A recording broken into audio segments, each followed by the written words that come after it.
আলোচনা একটাই, সাকিব আল হাসানকে আন্তর্জাতিক ক্রিকেট থেকে সরিয়ে দেওয়া উচিত, টি-20 থেকে স্পেশালি। সাকিব আল হাসান আর চলে না। সাকিব আল হাসানের ভার বহন করার এখন আর সময় বাংলাদেশের নেই। 38 ছুঁই ছুঁই একজন ক্রিকেটার কেন জাতীয় দলে, যেই ক্রিকেটারের ব্যাটিং, যেই ক্রিকেটারের বোলিং, টু সাম এক্সটেন্ট ফিল্ডিংও প্রশ্নবিদ্ধ, তার নিবেদন নিয়ে অনেক প্রশ্ন অনেকেই তুলছেন, তার লজ্জা কেন নেই? লজ্জা পেয়ে কেন তিনি টি-20 ক্রিকেটকে বিদায় জানান না? বাঙালির আবেগ, বাঙালির উচ্ছ্বাস, বাঙালির এই মুহূর্তে একটাই বার্তা, সাকিব পারলে যদি সুযোগ পান তারা সাকিবকে আসলে জাতীয় দল থেকে অর্ধচন্দ্র দিয়ে তারা বের করে দেন। এবং এই আলোচনায় আগুনে তুষ দিয়েছেন আরো একজন, মানে সাকিবের লজ্জা নিয়ে যিনি কথা বলেছেন সেই ক্রিকেটার আদৌ নিজের ক্যারিয়ারে আসলে কতটুকু বা নিজের ক্যারিয়ারকে সমাপ্ত করার ক্ষেত্রে কতটুকু লজ্জাকে প্রায়োরিটি দিয়েছিলেন বা লজ্জা পাওয়া না পাওয়ার ব্যাপারগুলোকে সিরিয়াসলি দেখেছেন, আত্মসম্মান বোধটুকু আসলে তার কতটুকু ছিল সেই আলোচনাটাও করবো। এবং তার মুখ থেকে যখন এই বক্তব্যটা আসে তখন আসলে সেটা কতটুকু যৌক্তিক, এবং আমরা যারা মোটামুটি নদী দেখার আগেই কাপড় চোপড় খুলে গোসল করার জন্য প্রস্তুত হচ্ছি, মানে সাকিবকে খেদিয়ে দেওয়ার জন্য প্রস্তুত হচ্ছি, আমরা কতটুকু আসলে নিজেরা লজ্জাশীল, কিংবা এর বিপরীত যে শব্দটা হয় সেটা, এখানে অনেক ধরনের সোশ্যাল প্ল্যাটফর্মে কথা বলা যায় না, যে কারণে একটু অন্যভাবে ব্যবহার করলাম, সেই প্রশ্ন জাগে। খেয়াল করে দেখবেন যে সাকিব আল হাসান আউট অফ ফর্মে নেই। সাকিব আল হাসানের পারফরমেন্স ভালো না। সাকিব আল হাসানের আন্তর্জাতিক অলরাউন্ডার র্যাঙ্কিং এ, আইসিসির যে র্যাঙ্কিং সেটাই তিনি অনেক পিছিয়ে গেছেন, 5 নম্বরে চলে গেছেন। সাকিব আল হাসান বিশ্বকাপের সবচেয়ে আলোচিত যে ঘটনা, যে দুটো ম্যাচ বাংলাদেশ খেললো, সেই 2 ম্যাচে ভালো করতে পারেন নাই। সাকিব আল হাসানের বল করতে আসার ক্ষেত্রে বা তাকে করানোর ক্ষেত্রে ক্যাপ্টেন শান্ত 100 বার ভেবেছেন এবং তাকে বল না করিয়ে রিয়াদকে 3 ওভার করিয়েছেন এবং তার 3 ওভার বসিয়ে রেখেছেন। সাকিব শেষ হয়ে গেছে। একবার ভেবে দেখুন, সাকিব এমন একজন ক্রিকেটার, এই যাকে আমরা অর্ধচন্দ্র দিয়ে ন্যাশনাল টিম থেকে বের করে দেওয়ার পরিকল্পনার মধ্যে রয়েছি, এবং বাইরের দেশের কেউ একজন আমাদের এই ধরেন সেন্টিমেন্টটাকে খুব ভালোভাবে ক্যাশ করে বক্তব্যটা সেভাবে দেন, সেটাকে আমরা বাহাবা দেই।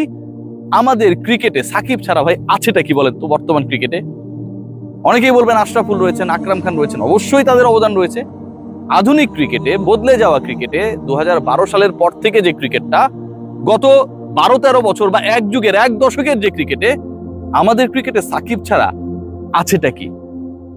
নিধাস ট্রফিতে যখন ক্রিকেটারদেরকে মাঠ ছাড়ার জন্য ডেকে পাঠান, এডিলেইডে যখন আম্পায়ারের সাথে তর্কে জড়ান, বৃষ্টি ভেজা মাঠে বাংলাদেশকে খেলতে বাধ্য করা হবে, অস্ট্রেলিয়া ইংল্যান্ডের মতো পরাশক্তির বিপক্ষে বাংলাদেশ যখন সিরিজ জয় করে সাকিব যখন সেলুট মারেন, শ্রীলঙ্কার এগেনস্টে বাংলাদেশ যখন মুখোমুখি হয় বিশ্বকাপে, সাকিব যখন সেই কাজটা দেখান, ক্রিকেট ইতিহাসের বিরলতম প্রথম টাইম আউট করার সাহস দেখান, যখন বাংলাদেশ দল এমন একটা সিচুয়েশনে পড়ে, যে সিচুয়েশন থেকে আসলে এর উত্তরণ কি হবে, ওয়ান ম্যান আর্মি হিসেবে সাকিব আল হাসান বাংলাদেশকে চ্যাম্পিয়ন্স ট্রফির সেমিফাইনালে তোলার ক্ষেত্রে একটা বড় রোল প্লে করেন উইথ মাহমুদুল্লাহ রিয়াদ।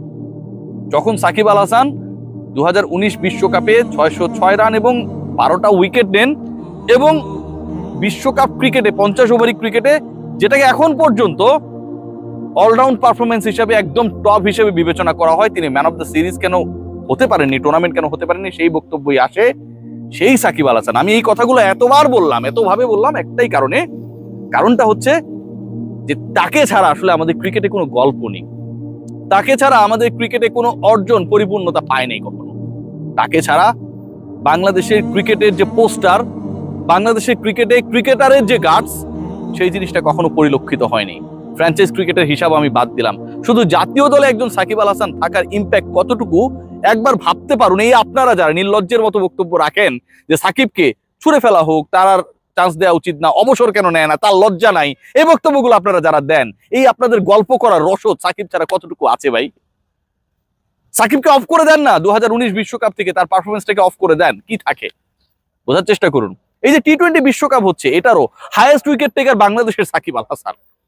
আজকে সাকিবের র্যাঙ্কিং 5-এ চলে গেছে, আপনারা কত খুশি হয়েছেন? এই 5 পর্যন্ত আর কেউ রয়েছে বাংলাদেশের? টপের কথা বাদ দিলাম, যেটা সাকিব আল হাসান গত 20 বছর থেকেই রয়েছেন। টপ 5-এর সাকিব আল হাসান যখন 5-এ চলে যায়, সাকিবের উপরে এই আমি আপনি যারা আজকে গলা ফাটাই, এই আমি আপনি যারা আজকে বীরেন্দ্র সেহবাগ কি বলেছে সেটাকে আমরা একটা দারুণ কোড হিসেবে আমাদের সোশ্যাল প্ল্যাটফর্মে হ্যান্ডেলে ব্যবহার করি, এই আমরা, এই আমাদের দেশে, এই আমরা এত বুদ্ধিজীবীত্ব দেখাই, আমরা কি কাউকে পেয়েছি যে ওই 5 পর্যন্ত 6 নম্বরেও কেউ বাংলাদেশে থাকলো? We got no one. আমরা কতটা নির্লজ্জ চিন্তা করুন, যে বীরেন্দ্র সেহবাগ তিনি নিজেই ন্যাশনাল টিম থেকে কিক আউট হয়ে গিয়েছিলেন, তার নিজের লজ্জা নেই, তার কখন থামা উচিত, এবং সেই লজ্জাটা ছিল না বলে তিনি নিজে কখনো থামেননি, unless or until he was kick out from Indian national team. সেই তিনি সাকিবের লজ্জা আছে কিনা, সাকিবকে জাতীয় দল থেকে বের করে দেওয়া উচিত কিনা সেই বক্তব্য দেন।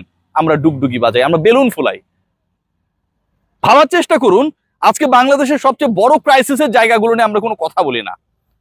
এই এক সাকিবের কারণেই বাংলাদেশ হেরেছে লাস্ট ম্যাচে। এই এক সাকিব আল হাসানকে সবসময় বল করতে হবে, ভালো বল করতে হবে। পরিসংখ্যানে আসুন, গত 10টা বোলিং ইনিংসে সাকিব আল হাসানের তো একটা ফাইফার রয়েছে, একটা ম্যাচে 4 উইকেট নিয়েছেন। গেল 10টা বোলিং ইনিংসে অন্তত 2টা ইনিংস রয়েছে যেখানটায় তার উইকেট সংখ্যা ওই 2 ইনিংসে 9টা।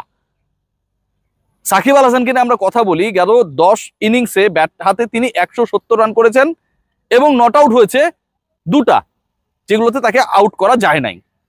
খুব খারাপ পারফরমেন্স করেছেন। বিশ্বকাপে 2টা ম্যাচে তিনি ভালো করতে পারেন নাই, একটা বাংলাদেশ জিতেছে, আরেকটা হেরে গেছে, সব যায় তার একার। তাহলে ভাই দল হয়ে এখানে খেলতে আসার দায়টা কোথায়? আজকে ক্যাপ্টেন শান্ত যে চলেন না ক্যাপ্টেন হিসেবে, সেই আলোচনা কেউ করে না। সাকিবকে বাদ দেওয়ার আগে তো শান্তকে বাদ দেওয়া উচিত, সেই আলোচনা কেউ করে না। সাকিবকে বাদ দেওয়ার আগে, সাকিবের লজ্জা আছে কি না সেটা নিরূপণ করার আগে, আমাদের সোশ্যাল প্ল্যাটফর্মে আমার মতো যারা আসলে স্টোরিজ গুলো তৈরি করে, বিভিন্ন টেলিভিশনে তৈরি করে, বিভিন্ন পত্রিকায় তৈরি করে, সবার চুলকানির জায়গাটা হয়ে গেছে সাকিব। ভাবতে পারেন একবার, সাকিবকে বাদ দেওয়ার আগে, সাকিবের লজ্জা নিরূপণ করার আগে লিটন কুমার দাসের লজ্জা আছে কিনা সেই হিসাবটা কেউ করে না ভাই। ইন্টারন্যাশনাল গত 7-8 ইনিংসে যার প্রত্যেক ম্যাচে স্ট্রাইক রেট বিলো 100 তিনি টি-20 খেলছেন, তাকে নিয়ে কেউ কথা বলে না ভাই। টবদার প্রতিদিন ফেল করে, তাকে নিয়ে কেউ কথা বলে না। রিয়াদ আর হৃদয় ছাড়া বাংলাদেশের কোন ক্রিকেটার 7 জন ব্যাটার নিয়ে বাংলাদেশ খেলছে, কোন ব্যাটসম্যানের রান রয়েছে, কোন ব্যাটসম্যান পারফর্ম করছে, কোন ব্যাটসম্যান ধারাবাহিক, একবার দেখান ভাই। বাংলাদেশ দল যে জায়গাগুলোতে সফল হয়েছে, একমাত্র রিশাদ বাদ দিয়ে তো বাকি সবকিছু পেসের সাফল্য, এবং যেই খেলাগুলো হয়েছে সেখানটায় আলটিমেটলি পেস বান্ধব উইকেট। লাস্ট ম্যাচের কথা যদি আমরা বিবেচনা করি, সেখানটায় প্রত্যেকটা দল 4 জন করে পেসার খেলিয়েছে। নিউ ইয়র্কের নাসাউ কাউন্টি ক্রিকেট স্টেডিয়াম, আমার 4টা পেসার অ্যাভেলেবেল ছিল না, আমি খেলাতে পারি নাই। যে উইকেটটা সাকিবের না, সেখানটায় সাকিব কম ওভার বল করবে, বা সাকিবকে নিয়ে ক্যাপ্টেন ঝুঁকি নেবেন না দলকে জেতানোর জন্য, তার কাছে বেটার অপশন অন্য কেউ হতে পারে, এই মনে হওয়াটাও ভুল। মনে করা যাবে না, পরিকল্পনা করতে পারবে না, সাকিব থাকবে মানে তাকে সব ওভার করাতে হবে। এই পরিসংখ্যান দিয়েও স্টোরি হয় যে সাকিব কবে একটা মাত্র ওভার করেছিলেন তার ক্যারিয়ারে। প্রয়োজন না পড়লে এই আমরাই বলি যে আমাদের প্রফেশনাল হতে হবে, এই আমরাই বলি সাকিবের মতো পেশাদার ক্রিকেটার বাংলাদেশে তৈরি হয় নাই। এই আমরাই আবার ওই পেশাগত জায়গা থেকে, প্রফেশনাল জায়গা থেকে যদি মনে করে টিম ম্যানেজমেন্ট যে সাকিব এখন বেটার নট টু বল, তখন আমাদের আতে ঘা লাগে। যখন কেউ গর্তে পড়ে তখন তাকে আমরা তোলার চেষ্টা করি না, চেষ্টা করি যত বেশি মাটি তার উপরে দিয়ে দেওয়া যায়। সেটা হোক সাকিব আল হাসান, সেটা হোক আমার মতো ক্ষুদ্র কেউ। আমরা যা করছি আমাদের স্টারের সাথে যেভাবে করছি, আমরা নিজেরা যে নির্লজ্জ, এই ব্যাপারটাই প্রমাণিত হয়। Shakib Al Hasan is a different character. যদি তিনি আউট অফ ফর্মও হন, যদি তার চলে যাবার সময়টাও হয়, we should pay proper respect. সেটা আমরা কখনোই করিনি, কখনো করবো না। আমি জানি না আমরা কবে আমাদের লজ্জার ব্যাপারে সিরিয়াস হব। সবাই ভালো থাকবেন, টেক গ্রেট কেয়ার।